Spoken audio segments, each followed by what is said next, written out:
calon guru penggerak angkatan 9 Bengkulu Utara. Kali ini saya tidak sendiri, saya ditemani oleh Ibu Iim Masito SPD. Beliau adalah guru bimbingan konseling yang ada di SMA Negeri 12 Bengkulu Utara. Assalamualaikum Bu Iim. Waalaikumsalam warahmatullahi wabarakatuh, Bu. Apa kabar Bu Iim? Alhamdulillah ya Bu ya, sehat. Sangat baik mungkin ya Bu hari ini ya Bu ya, sangat cerah seperti ini ya. Hari ini Bu, kita akan mengadakan percakapan praobservasi.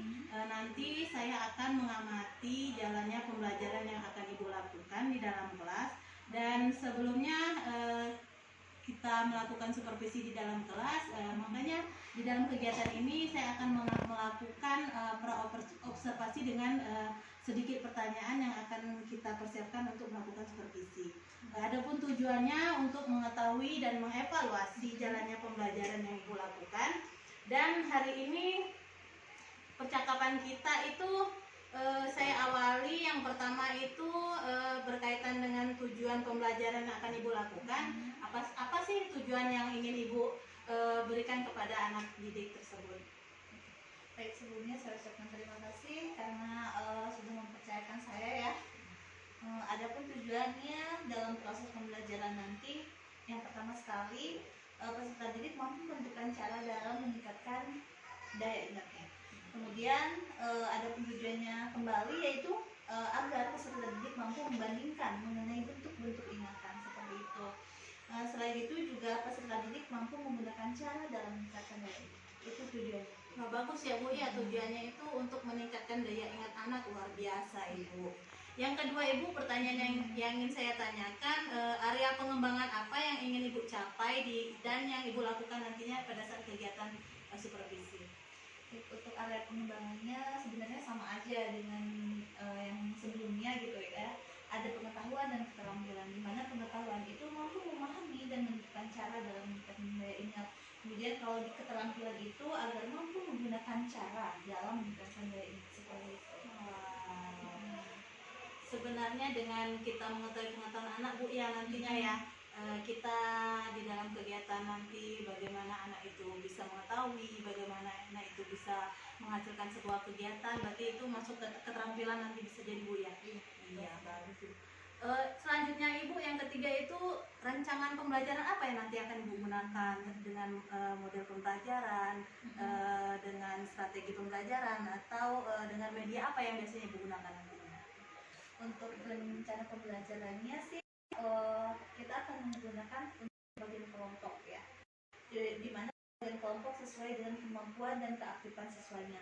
Nah di situ mungkin saya akan mengambil diferensiasi, di mana diferensiasi itu ada 3 ya, nantinya ada yang audio gitu, ada yang visual, kemudian ada yang kinestetik gitu, seperti itu. Jadi semuanya nanti kita bagi, mana sih yang audio, yang prosesnya ke pendengaran, kemudian yang visual mungkin dari penglihatan, kemudian dari kinestetik mungkin kita lihat dari cara dia gitu dalam menyampaikan nanti. Oh, berarti nanti ada pembagian dari minat belajar siswa Bu ya tentunya ya. Gaya belajarnya. Ya, gaya belajarnya nanti dibedakan berdasarkan dengan visual, audio dan kinestetik berarti Bu ya. Oke Bu. Untuk media pembelajaran yang Ibu pakai nanti apa Bu?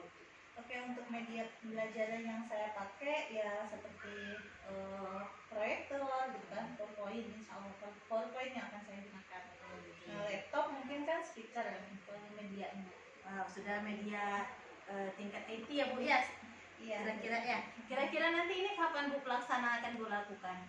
Di kelas mana? Terus di jam keberapa biasanya Bu? Kita untuk melakukannya. Insya Allah kita laksanakan mungkin hari Selasa aja ya Bu ya, di kelas kebetulan situ juga saya ada jam di kelas 10.2. Di 10.2 ya Bu ya, di hari Selasa.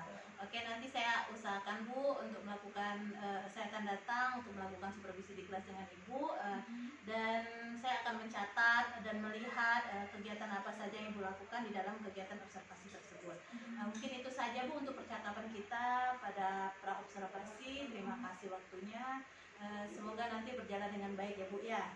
Assalamualaikum warahmatullahi wabarakatuh. Waalaikumsalam warahmatullahi wabarakatuh.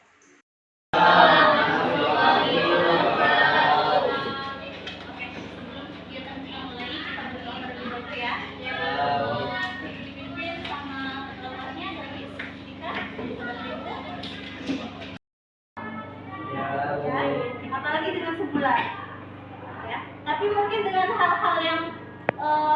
di waktu kecil pasti kalian akan dengar ini mengenai sejarah ya, sejarah batik Bengkulu.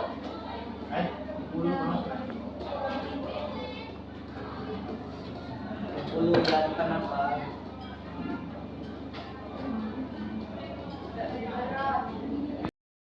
Coba yang ibu tanyakan tentang kronologi, langsung hafal nggak sekali batik?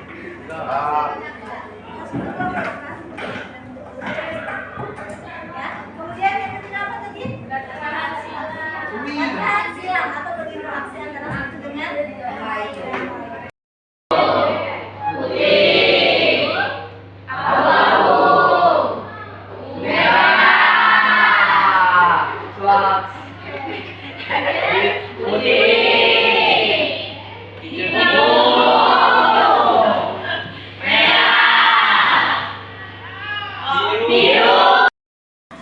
Kegiatan otak yang beberapa proses yaitu diawali dengan adanya informasi, berarti ada yang menerima ya, apa itu yang dilihat, kemudian yang didengar, yang dirasakan, kemudian disimpan dalam otak, kemudian ketika ditanya kembali dia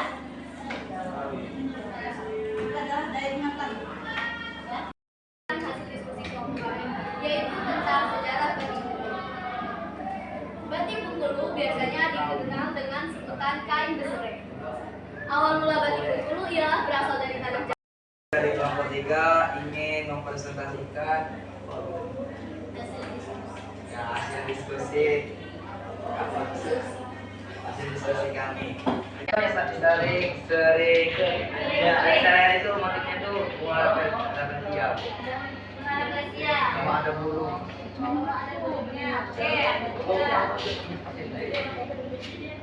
Kami dari kelompok 5 ingin mempresentasikan hasil diskusi kami, yaitu tentang sejarah batik Bengkulu. Di kelompok kami Menggambarkan beberapa jenis gambar batik. Assalamualaikum warahmatullahi wabarakatuh. Berjumpa lagi ya kita Ibu Im ya. Perkenalkan nama saya Supramudiana Sari dari SMA Negeri 12 Bengkulu Utara, calon guru penggerak angkatan 9 Bengkulu Utara. Di kesempatan kali ini Bu, di dalam kegiatan pasca observasi setelah kita melakukan kegiatan supervisi di dalam lingkungan kelas, ada beberapa pertanyaan yang ingin saya sampaikan nantinya kepada Ibu. Di mana percakapan pasca observasi ini saya akan menjelaskan tujuan kita, yaitu evaluasi sejauh mana pembelajaran yang sudah Ibu lakukan di dalam lingkungan kelas. Pertanyaan pertamanya, bagaimana perasaan Ibu setelah Ibu melakukan kegiatan supervisi tersebut? Perasaan saya setelah melakukan observasi dalam kelas, saya merasa senang sekali, jujur ya. Saya sangat merasa senang. Memang awalnya sih deg-degan gitu, tapi jujur saya merasa senang sekali karena dapat mempersiapkan sebelumnya, mulai dari perangkat, metode, model, dan rencana pembelajaran. Oh begitu Bu ya. Berarti setidaknya kita sudah menyiapkan sebelum kita melakukan sebuah kegiatan ya Bu ya. Betul sekali. Terus bisa tidak Ibu menceritakan kembali area pengembangan apa yang sudah Ibu lakukan di dalam kegiatan tersebut? Baik, langkah yang dilakukan pada proses pembelajaran pada waktu itu, yang pertama sekali saya memberikan pengetahuan tentang waktu itu sejarah tentang batik Bengkulu untuk meningkatkan daya ingatnya. Kemudian setelah itu saya membagi siswa pada kelompok yang audio, visual, dan kinestetik. Baru setelah itu siswa diberikan tugas, kemudian mereka menyampaikan dari masing-masing apa yang mereka dapatkan. Begitu ya Bu ya. Tahapan-tahapan kegiatan tersebut apa saja yang dilakukan oleh peserta didik di dalam ruangan ini? Ya, tahapannya itu saya ulang kembali. Yang pertama itu siswa setelah dibagikan kelompok ya, kemudian mereka masing-masing mana sih yang audio, kemudian mana yang visual, kemudian mana yang kinestetik, mereka melanjutkan kinerjanya sendiri-sendiri gitu. Misalnya yang audio itu mereka dari apa yang sudah disampaikan dari saya sendiri, tugasnya itu mereka bisa menceritakan kembali gitu apa yang mereka dapatkan. Kemudian yang visual bisa membaca kembali dari hasil menulisnya dan menceritakan kembali di depan kelas. Kemudian yang kinestetik itu mereka setelah apa yang mereka dapatkan dari apa yang sudah disampaikan, mereka bisa menggambarkan bagaimana sih sejarah batik Bengkulu, bagaimana motif-motif batik Bengkulu seperti itu. Wow, berarti nanti setidaknya ada hasil anak yang bisa menulis sebuah gambaran tentang batik Bu ya nantinya Iya, betul. dari kegiatan tersebut ya. Bagus Bu ya. Sejauh mana sih Bu area pengembangan yang sudah Ibu lakukan di dalam kegiatan tersebut? Sejauh ini sih udah alhamdulillah sih sudah bagus anak-anaknya, cuman mungkin ada yang kurang aja. Oh begitu Bu. Ada tidak Bu kekurangan atau hambatan di dalam kegiatan observ dalam pembelajaran kelas Bu? Pastinya ada sih Bu, kalau untuk kekurangannya misalnya saja waktu yang kurang ya dalam proses pembelajaran tersebut. Kemudian masih ada anak yang belum aktif dalam mengikuti proses pembelajaran. Seperti itu. Berarti masih ada anaknya Bu ya yang terkadang kita memberitahu anaknya masih santai, Iya, betul sekali. masih senyum-senyum kalau ditanya Bu ya. Betul. Berarti kira-kira kenapa sih Bu anak tersebut kurang aktif dan kurang bisa diajak berkomunikasi dengan baik sepertinya Bu ya? Sepertinya karena jumlah dalam kelompok itu yang lumayan cukup banyak gitu kan, dalam satu kelompok itu harusnya kan mungkin dengan cakupan yang jumlah yang sedikit, tapi insya Allah suatu saat ketika nanti ada di proses pembelajaran berikutnya, insya Allah saya akan lebih meminis lagi, lebih biar siswa itu lebih aktif gitu. Oh iya, bagus dong. Kira-kira kapan nih Ibu akan melakukan perubahan agar di dalam kegiatan supervisi selanjutnya anak-anak itu sudah mulai aktif di dalam kegiatan pembelajaran? Insya Allah dengan secepatnya. Oke, terima kasih Bu ya. Terima kasih sudah mau berbincang di dalam kegiatan supervisi ini, mulai dari pra, terus kita melakukan supervisi dan setelah itu kita melakukan percakapan pasca observasi. Saya mengucapkan terima kasih banyak kepada Bu Im. Semoga kegiatan nantinya akan berjalan dengan lebih baik lagi. Saya akhiri. Assalamualaikum warahmatullahi wabarakatuh. Waalaikumsalam warahmatullahi wabarakatuh.